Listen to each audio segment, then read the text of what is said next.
And good morning to everybody, and a very warm welcome to all the participants as well speaker to this 25th session of 7th Igroshi. And it's my pleasure to introduce you Dr. B.K. Bansal. He completed his PS master degree in applied geophysics from IIT Roorkee and PhD degree in geophysics and seismology from Andhra University. Presently, he is director at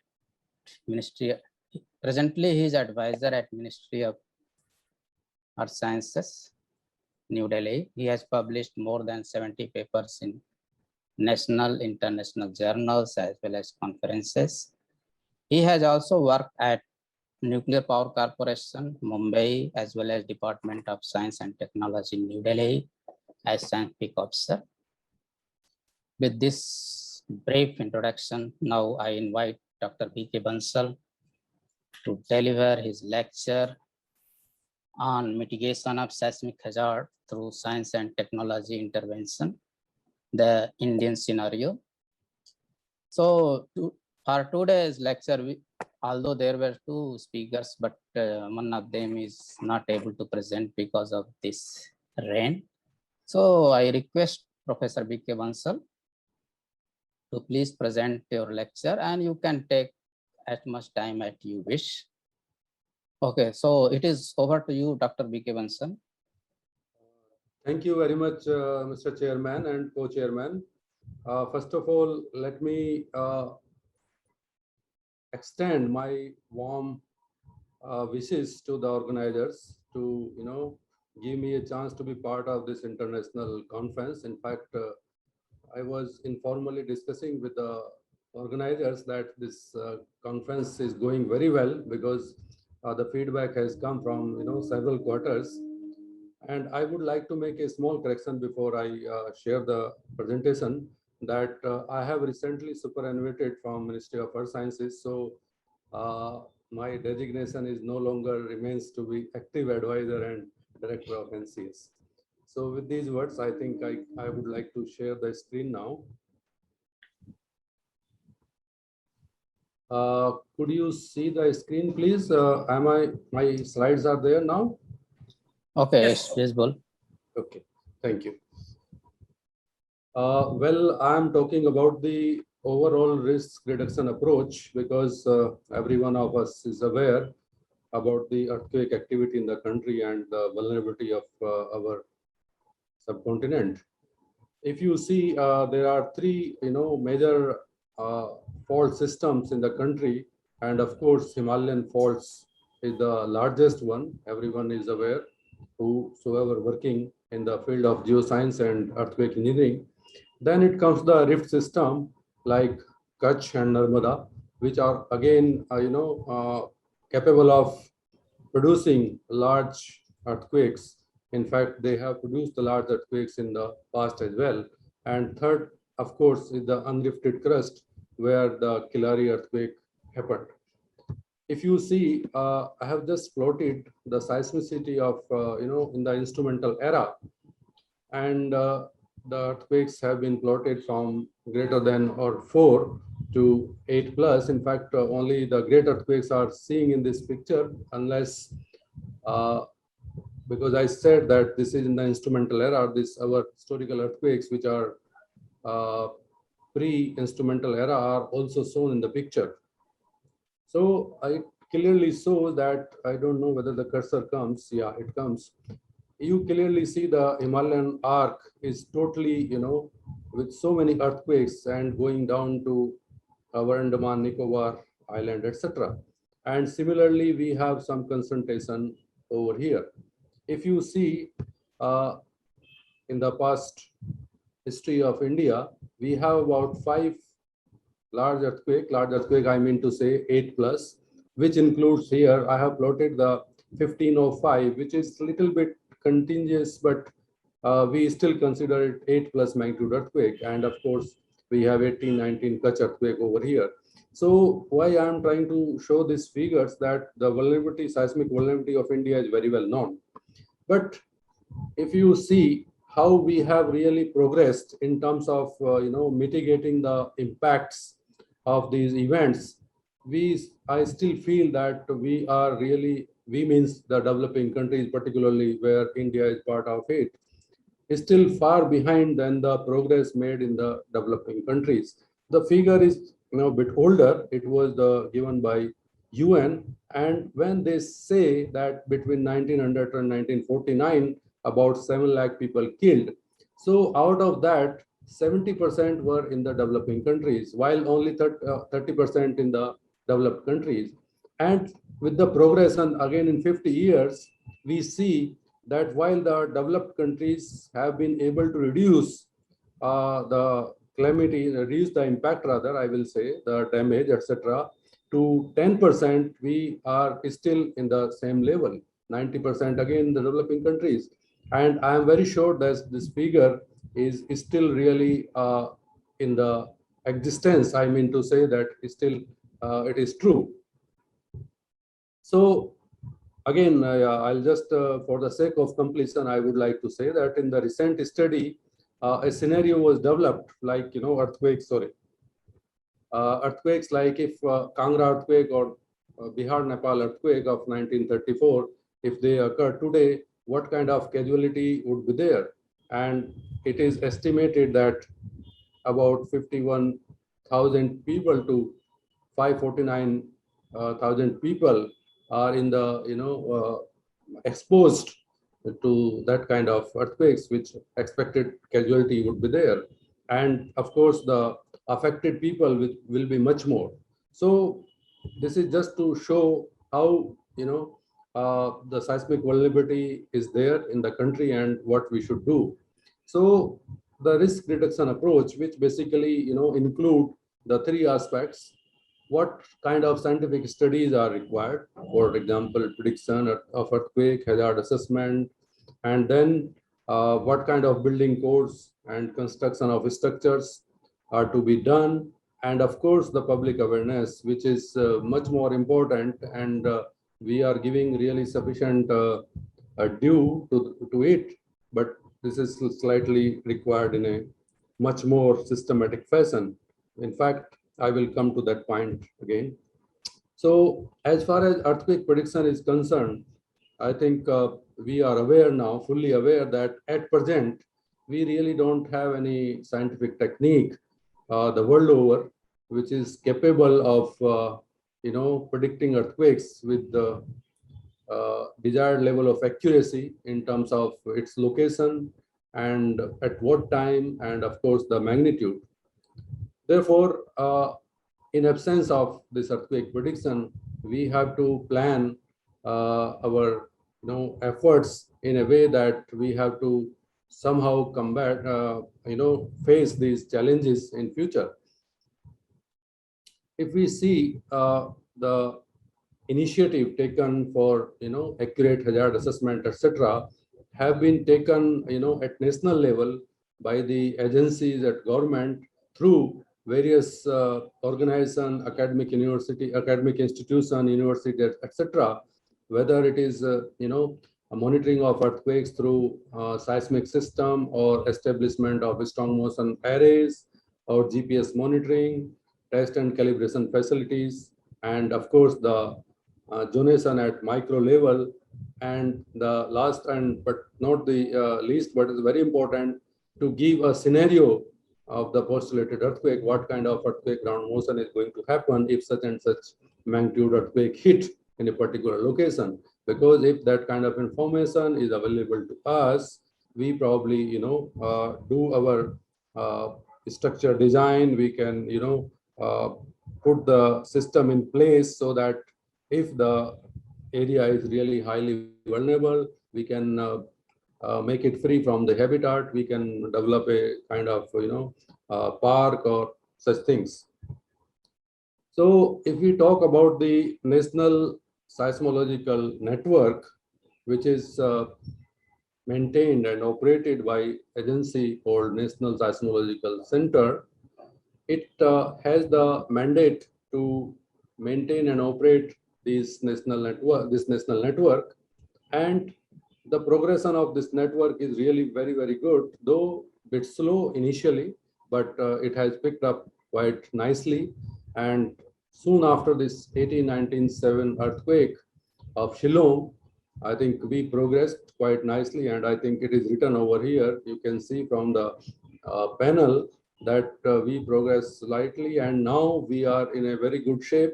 The present network has about 115 observatories, which are well connected from remote stations to our central seismic station at New Delhi. And the data is really being processed in real time, as well as once it is done in the automatic mode, our scientists at NCS, they are able to review and pass this information through various media. I will show that slide as well. For example, the location, time of occurrence, magnitude, what kind of expected intensities are there at different location. It is all this information is shared by NCS to various stakeholders, which includes National Disaster Management Authority, State Disaster Management Authority, media, and the person concerned, other person concerned. And we have several media to propagate or to provide this information. Of course, website is one of them. Mobile application which has came into existence about 2 years back. It is widely accepted and utilized by the public. SMS, and recently we have started this WhatsApp message also. And these WhatsApp messages have been really restricted to some people who are really supposed to take care in case any earthquake event of major size happens in a particular area. All the state disaster agencies are hooked up with this WhatsApp number with national agencies. And the present level of our location is remains still 5 minutes for automatic location and 10 to 12 minutes for reviewed location. Similarly, because we are talking about the scientific intervention, I would definitely, supplement with this, with the geopositioning system. In fact, in late 90s, this geopositioning system program was formulated and launched by Department of Science and Technology, and the objectives were very clear. Because initially, you might remember that the plate motion, we used to say that it is 55, 54, or 53. The uniform kind of plate motion is there, but it is not so. So with a view of that, we had launched this program to constrain the movement of Indian plate, identify the region where the strain accumulations are taking place, what kind of convergence rates are there along specific faults and boundaries. And I'm really happy to say today that when we had 50 systems about, I'll say 15 years back, now we have more than 200 systems. Exactly, if you ask me, there are 244 systems in place. But somehow what is happening that these systems are not being maintained by a particular agencies. These systems are being run by various agencies. In the forefront is National Geophysical Research Institute. Then we have our Geological Survey of India, Wadia Institute of Himalayan Geology, IIT Kanpur, and CMAX. So many agencies are involved in maintenance and operation of the system. And of course, recently, India Meteorological Department for other purpose have also established about 19 systems, but they can be utilized for our scientific work in the geoscience. So I mean to say that the facilities are being created or have been created as per the need. Now the things come how we utilize in the best manner these kind of facilities in terms of data, etc. Other facilities which were supposed to be backbone to the earthquake tackling problems is like Shake Table, which was Roorkee University at that time, in fact, was the pioneer where the Department of Science and Technology, in fact, that time suggested and supported the Shake Table facility. And cyclic triaxial system, I think it was set up at several places after ISC. And we have this high-powered computing system now in place in India. And I understand we are the only third or fourth country in the world, the kind of capability we have in the computing system. And geochronology, of course, 50% of this facility is already available. The which is called HR SIMS system has been established at IUAC at Delhi, and this is the first of its kind in India. In fact, this is the first system, I will say, and probably Geological Survey of India is also planning to have this system. This is going to be complemented with the other system of with the AMS of 10 MeV. So that is going to really help us in a big way. If we talk about the earthquake precursors, because we are not able to really predict the earthquake at all at this moment. So a thought was floated some time back that we must really monitor closely the different geophysical parameter, geophysical or geochemical. And initially in 90s, early 90s, I will say that these precursory studies were started in India. And of course, there are many, as I just mentioned, geochemical, electromagnetic, thermal, water level changes, or seismological. And if I just show you, this is the slide which shows the radon observations. And this was by Guru Nanak Dev University, Amritsar, where Dr. Virk used to work that time. And first time it was reported after this Uttarkasi earthquake of 1991 that there is some anomaly prior to, this earthquake of magnitude 6.1.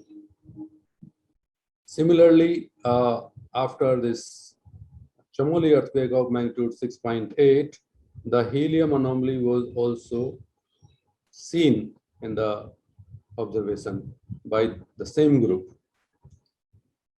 The another group which was working or is still working, the Shah Institute in West Bengal, they are also actively engaged in helium radon monitoring at Barkeswar.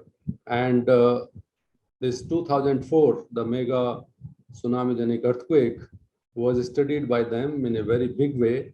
And if you see, the radon anomaly is very, very prominent before this, 26th December earthquake of magnitude 9.3. On 17 and 18, you see this anomaly, very, very prominent anomaly.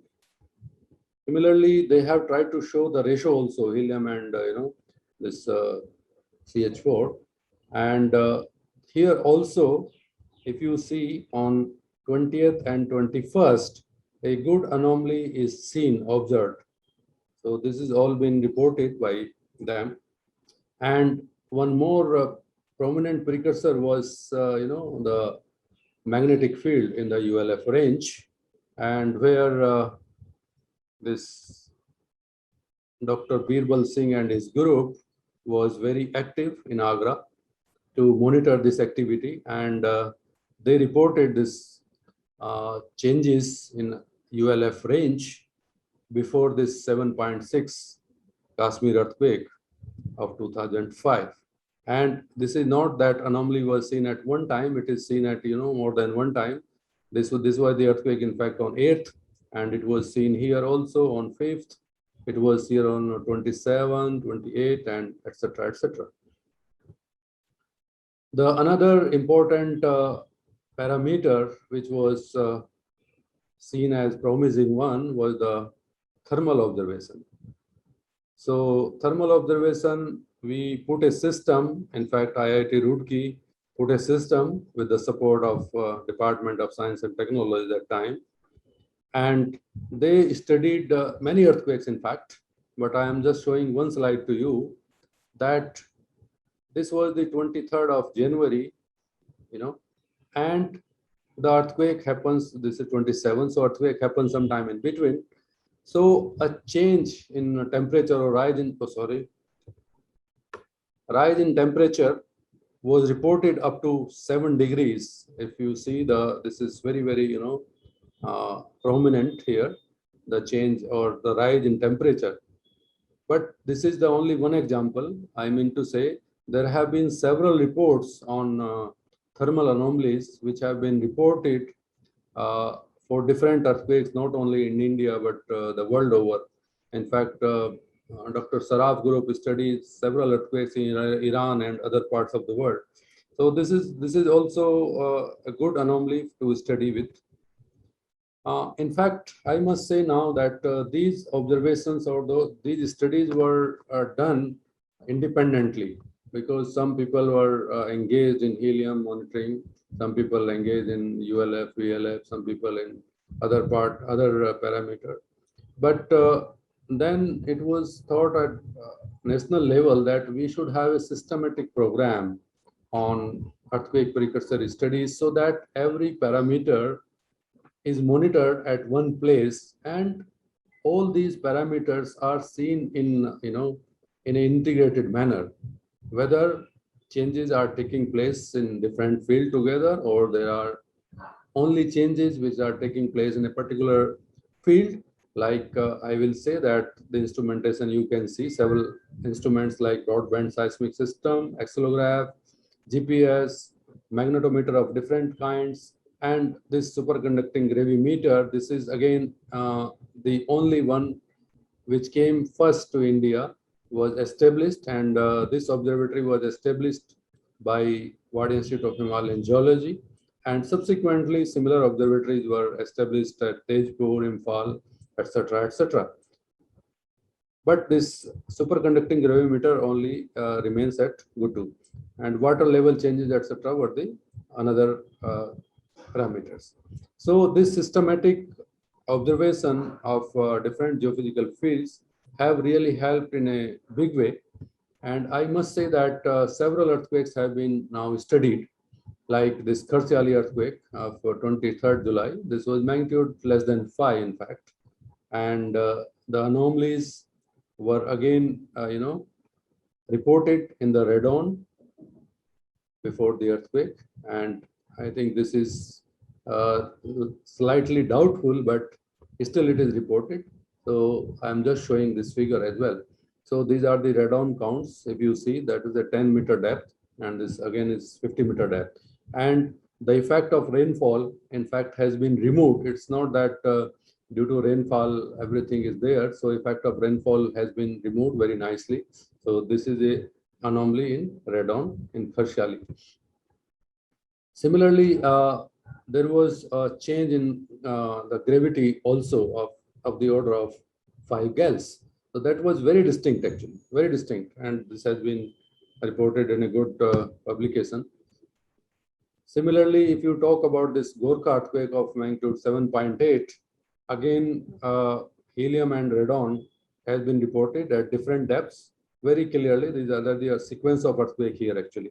So there is some change in the radon, and water level changes have also been shown here in the figure. This is very not clear, but I think you just to give you an idea, I have just put the figure, otherwise it's not very clear. If you talk about 2016 earthquake of magnitude 6 plus in Manipur, that was exactly M6.7, the co-seismic changes were observed. The offset you can see here slightly, but here in this component of east-west, that is very prominent. So that is seen in the GPS data. And more recent, the Tejpur Observatory have reported very good anomaly in the different field of radon. There was a magnitude of magnitude 5.6. In fact, there was no such earthquake earlier in that region. And very clear, the earthquake was on September 12, but there is a continuous monitoring. And if you see the panel A, it is here. On 24th July, the some anomaly seen. Then B on 28th of July, this shows the anomaly. Then again on 29 July, and then August, also 4th August, and then lastly on 29th and 30th August. That was in radon.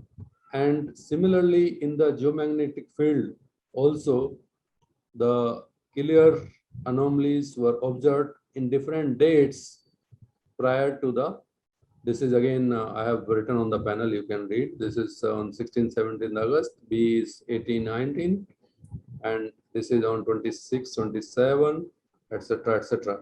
So these anomalies are reported in the total magnetic field. Now, what inferences one can draw from these precursory research so far? What I feel very strongly that there are many earthquakes, more than 20 plus earthquakes of magnitude 4.5 have been studied in very detail, and most notable changes have been observed in radon, helium, magnetic field, gravity changes, etc. And many techniques have been tested on this data to isolate the precursor signal, like principal component analysis, polarization, or polarization effect, fractal analysis, multiple linear regression, etc. And we have really, learned a lot with this earthquake activity in the country, and we have learned how these different parameters behave during an earthquake. But the most important question is still remain that the analysis is being done in hindsight. I mean to say, after the earthquake, when earthquake happens, the data is being looked by our people located in different institute, and that's how the research is being carried out in this particular field so far. Now the third component, or the second component, I will say, the hazard assessment and building codes. So if we talk about this map is known to everybody. This is a very popular map of zonation, seismic zonation of the country, where it shows that how different areas of our country are vulnerable to the earthquake activity. So this, I need not to spend much time on this.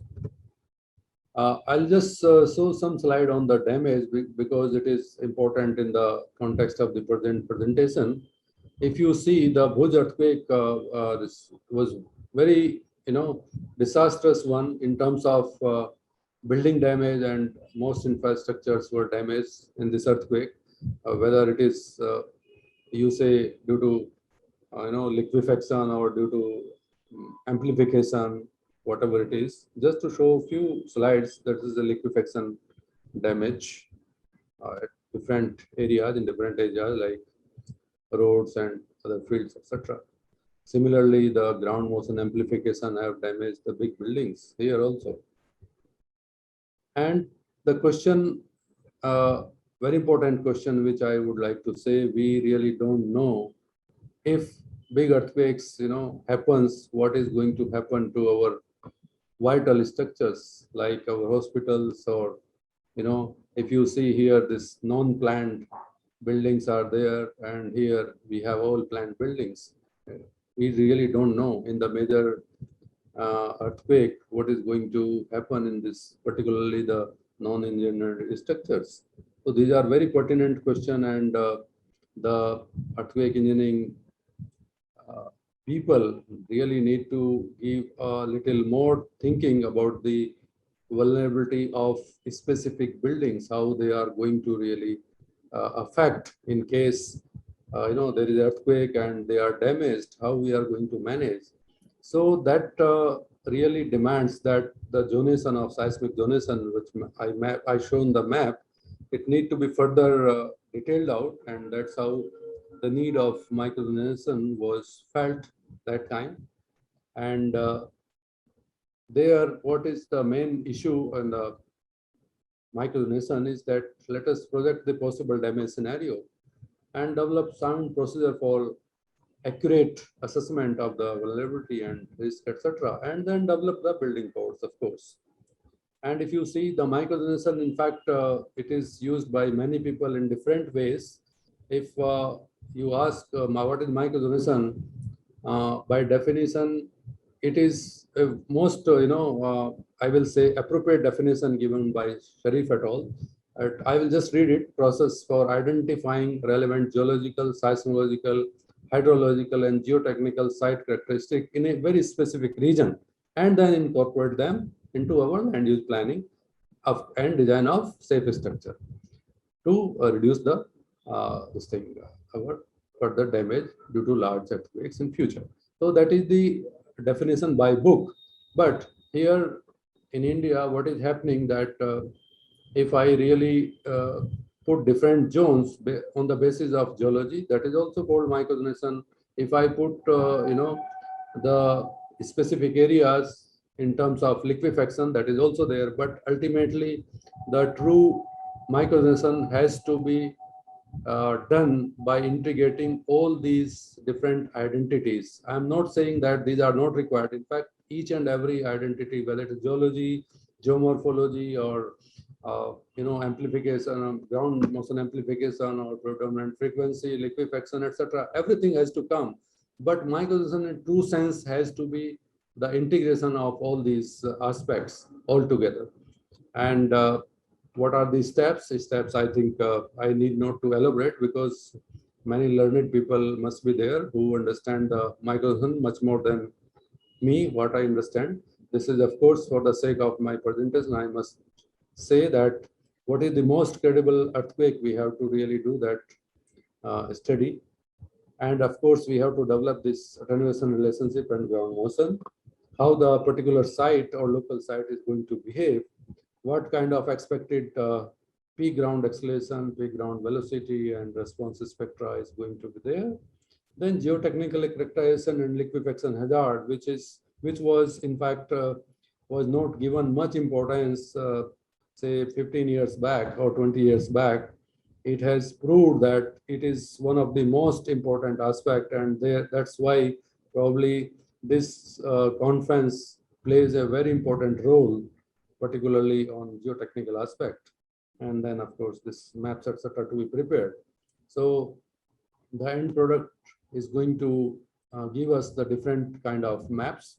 You can read it: the bedrock, subsoil, peak ground acceleration, I just mentioned, projected scenario, and generalized design input, because this is the crux where ultimately the output of this exercise has to be utilized. And of course, the beneficiaries are, most of us are the beneficiaries, include the general public as well. There is disaster management authority, urban development authorities, planning, risk assessment, defense installation, heavy industry, and of course the public utilities, etc., etc. Now, again, the Ministry of Earth Sciences, it took the lead, or I will say it taken over of the Department of Science and Technology, initiated this effort in the Jabalpur first, and then this subject matter was came into this Ministry of Earth Sciences. So many cities have now already been done. If you see the blue circles, they show where the micronization has already been taken place. So they are completed cities in all respect. And all the agencies, I really personally, as well as on behalf of these two organizations, DST and MOES, I must appreciate the effort of all the members of those institutions who were involved in undertaking this, these studies. These were very important and very field, exhaustive field, studies were there. So people have taken a lot of pain in carrying out these studies. And now Ministry is again concentrating on 4 more cities. They are particularly in the southern part, and further 8 cities have already been initiated about 6 months back. They are basically in the zone 4 and zone 5. So this is being done through Institute of Seismological Research in Gujarat, Ahmedabad. So these are the micronization cities which is at present either done or in the process of completion. And I'm sure these 8 cities will be completing again in 2 years or so. So just to show the synoptic view of Jabalpur, how these maps were prepared. So all these were basically bit qualitative, I will say, this moderate hazard, high hazard, and the along the fault how it is going to happen. So this kind of map was prepared for Jabalpur, but slightly detailed map was prepared for Kolkata and Guwahati. And this work was done basically IIT Kharagpur and other partners. And if you see, this is very good map, in fact, I will say, where it quantifies or gives the hazard index, where it is going to be high, say, in the range of 0.55 or greater than 0.5. Like here, it is going to be very, very high. So these kind of maps are very useful if they are taken in a proper manner.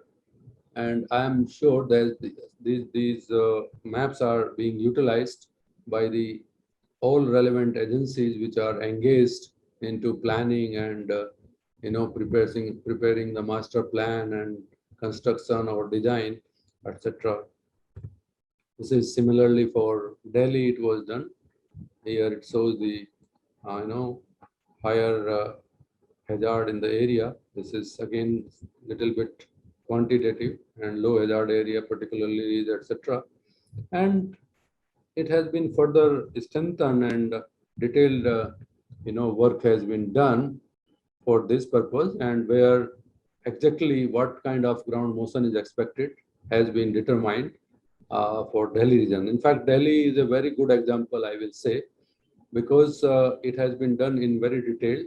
And here it shows that our most of the region lie below, say, 0.2 or almost 0.2 G, what zone factor we are using for Delhi region. Only with a small area of, say, 1 square kilometer, it shows the hazard of the level of zone 5. So all these studies are really very important and give us confidence to really further design and construct our houses or major infrastructures. And this is, of course, based on the work carried out by different groups. The guidelines have also been prepared, how the microstructure should be done.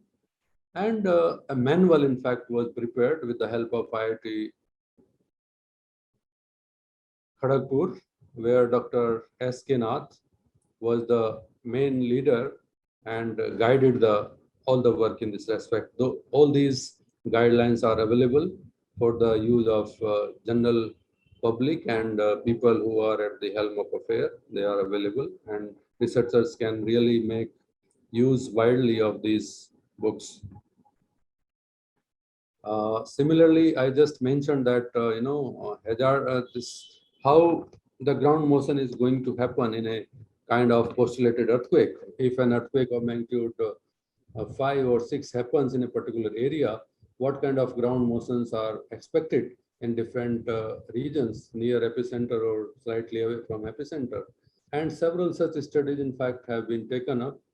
Recently, a colleague of mine, Mr. Anup Sutar, or Dr. Anup Sutar, has taken up a study in the northeast in Kopli region, where he, estimated the potential of the Kopli fault, the present potential, how big an earthquake could generate this particular fault, and it was estimated that whatever we had seen in the past, still it has the potential of magnitude 7.3. And utilizing both the approach of green function approach, though I have written here stochastic, but both the approach he utilized, and he has postulated that a magnitude, not magnitude, the PGA of the order of 360 gals is expected in the epicentral area. So this kind of exercise is really very, very useful if somebody, or not somebody, I will say the state government, state agencies wants to take up something in the area for development, future development. These studies are going to help us in a very big way. Our engineers can definitely take it just as it is and put their design, the time history, and the response spectra, and give the design of the particular structure to be built in the area. Or they can suggest what kind of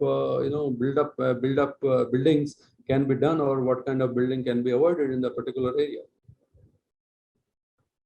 Another important aspect of the risk reduction approach is the early warning, which is very important, and some effort has been done in this respect also through IIT Roorkee.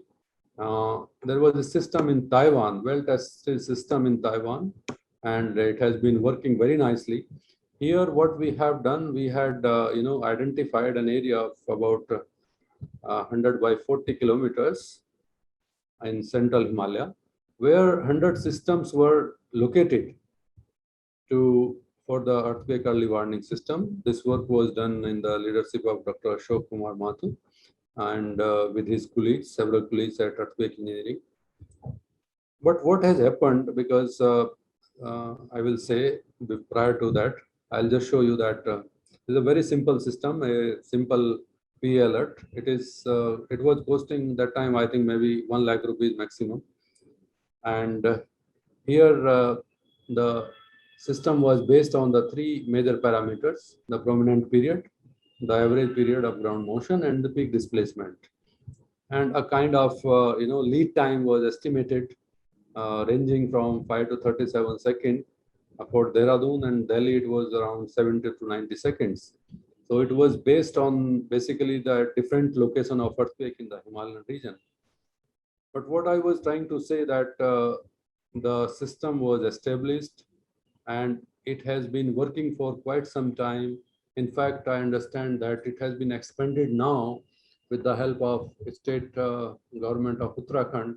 It is, I think, more than probably 200 systems now are in place. And this system is now being looked after by Department of Earth Sciences, probably in association with Earthquake Engineering Department. But major question still remain that, for example, there was a earthquake in Rudraprayag in 2017, I suppose, or 15, of magnitude around 5.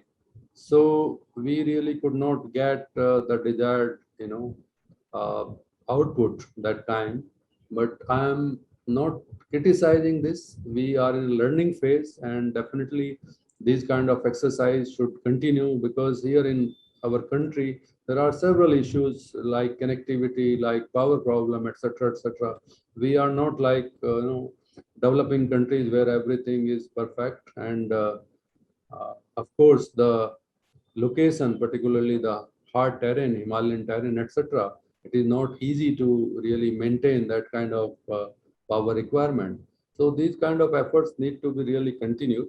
And recently, I will say that this USGS, they have developed a system which appears to be quite robust, but not fully, I will say, not 100%, fault free, because we had a big meeting with them, and they have admitted that they are also in a kind of experimental phase, though they have launched it publicly, and most of their warnings are found to be true, or found to be they came true.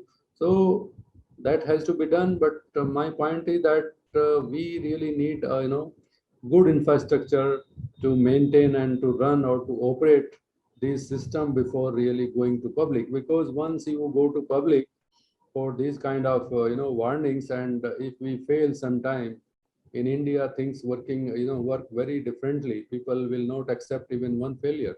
So we have to be very careful, but at the same time we must continue these efforts. Whatever in Israel also, in fact, I will supplement Israel. People have also developed a new system for earthquake early warning, so we can have some kind of consultation and collaboration with them.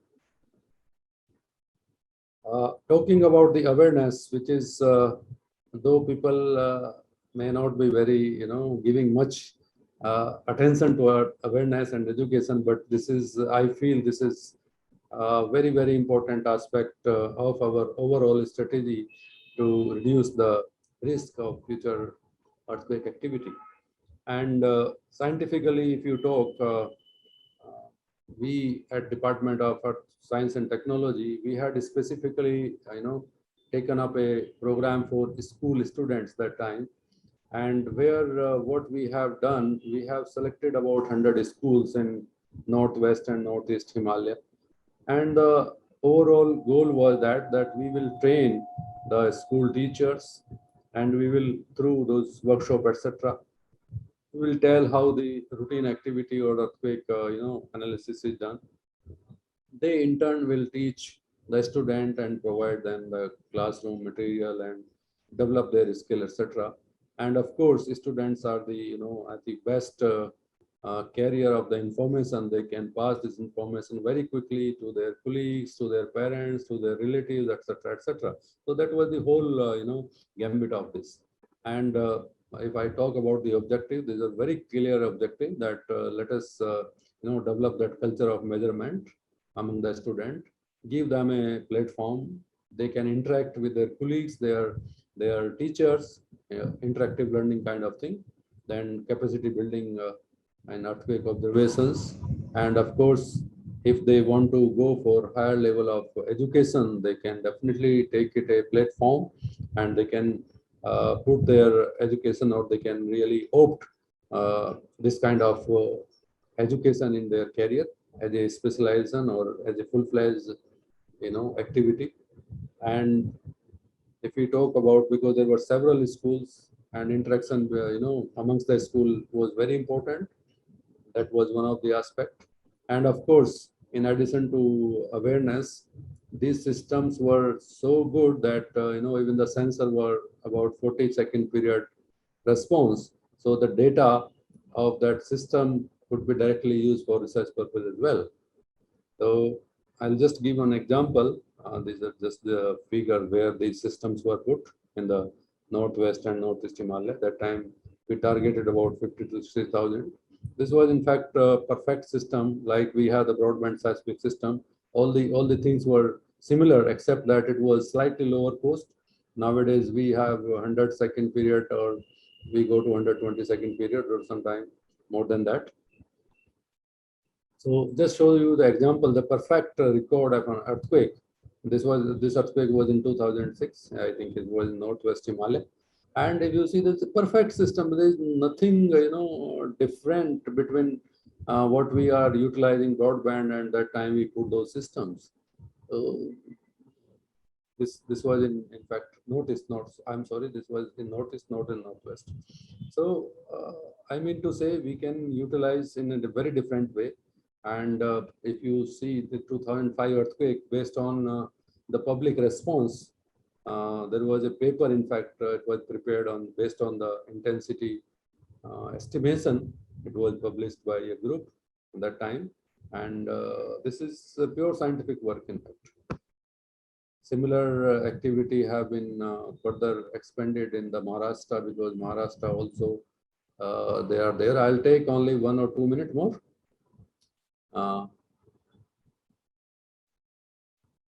Yeah, these were just figures how the people were trained. Okay, please continue. Yeah. So I'll just what two slides are remaining. So still, I feel the major concern. What are the major concerns? See, this is a picture of Shimla. What kind of construction we have? See, this is a picture of Aizawl. What kind of construction we have? Similarly, see, it's a Guwahati. So if any earthquake really happens, what are our preparation? What we should do, what we can do? Because there is hardly any place to get out, to run away. There's nothing actually, if you see how congested and, they are there. Nobody can get out of it. They will definitely going to lose their life. So particularly the most priority, number one priority should be, our priority should be that we must evaluate these buildings, particularly which are located in a hilly region, or they are sitting on the slope, etc. And then, if possible, we must retrofit them, because there is no point, we cannot raise those buildings. We cannot allow people, not allow people, but we cannot do anything about those buildings except we evaluate and retrofit them. So the state government really need to worry about it. And the second point, this implementation of building bylaws is really very important, because we are doing it, but I think we need to be much more serious about implementation of this bylaws.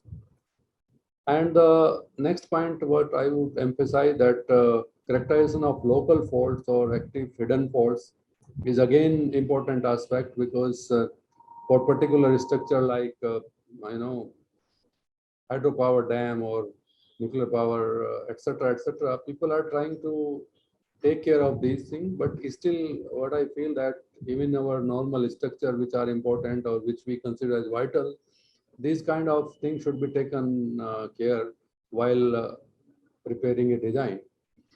The multiparametric observatory, what I said that we are doing at hindsight, so probably this is the time now that we do it in real time and we are able to provide the information before the earthquake that look, this is the anomaly and there is a possibility of an earthquake of such and such magnitude.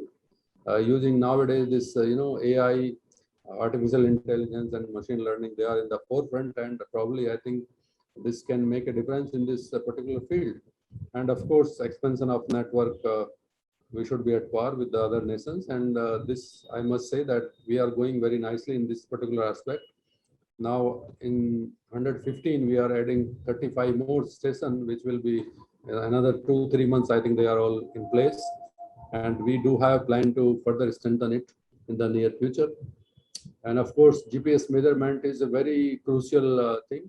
If we have the good concentration of GPS along particular features, particular which are we consider which are important features, they should be fully covered with this GPS to accurately calculate or compute the strain built up in the area. And of course, the EEW I just mentioned, we need to really do some concerted effort. The training of local masons and the best practices in seismic design is another important aspect.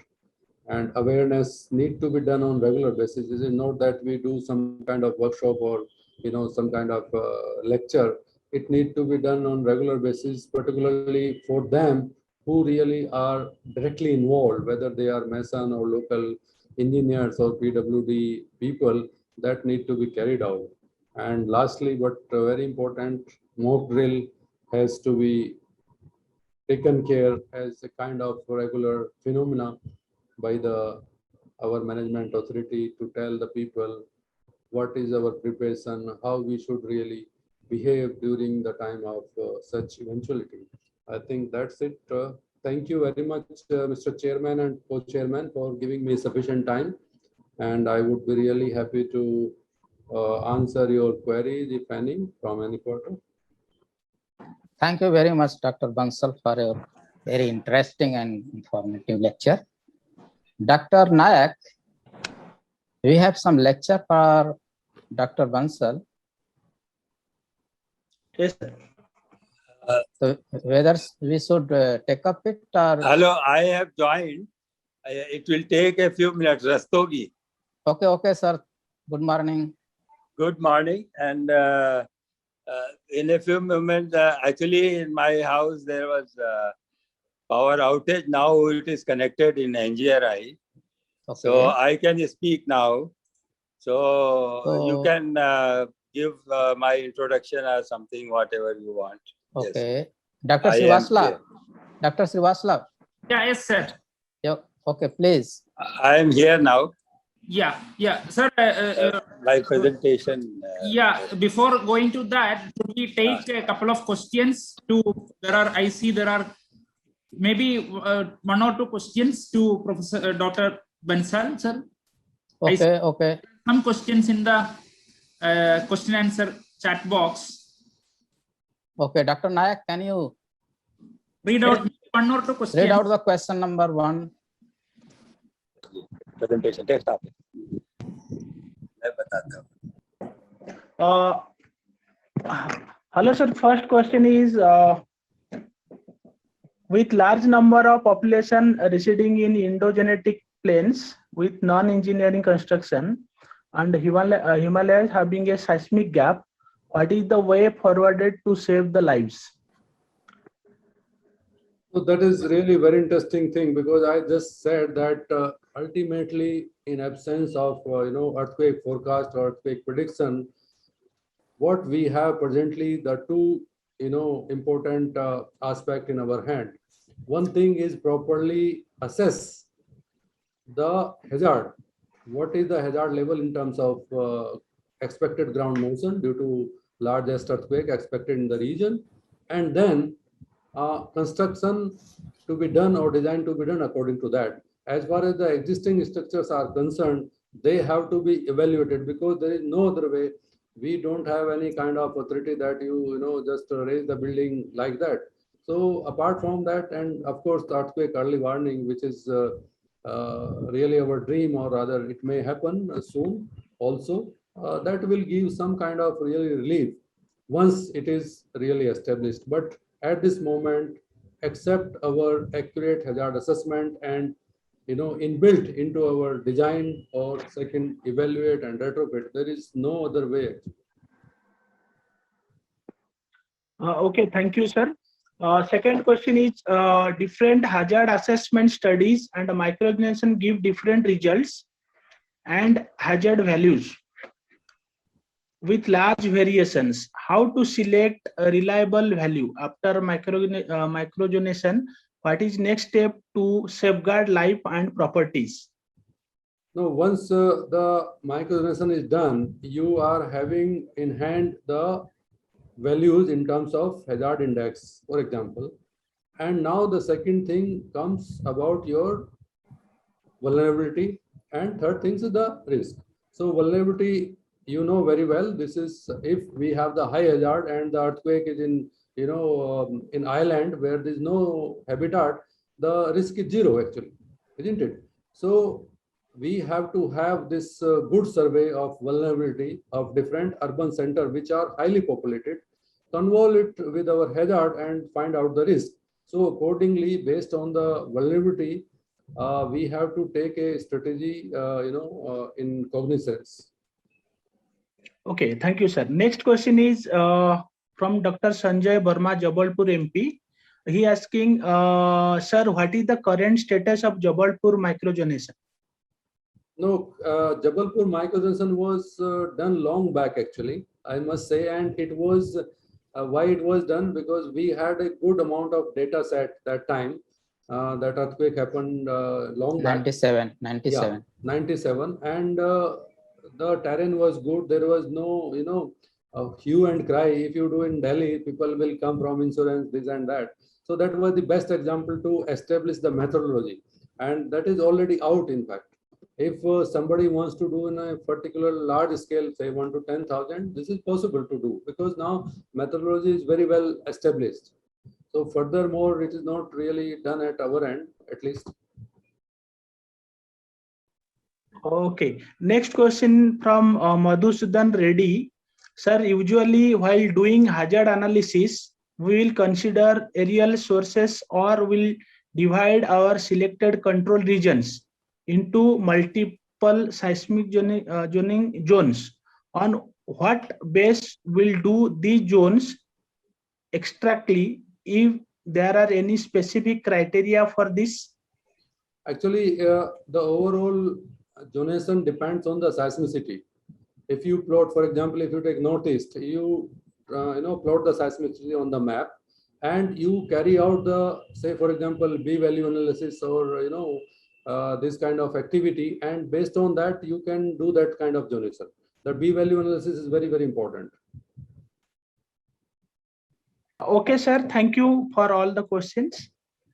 Thank you, sir. Thank you very much, Dr. Nayak. Okay, thank you.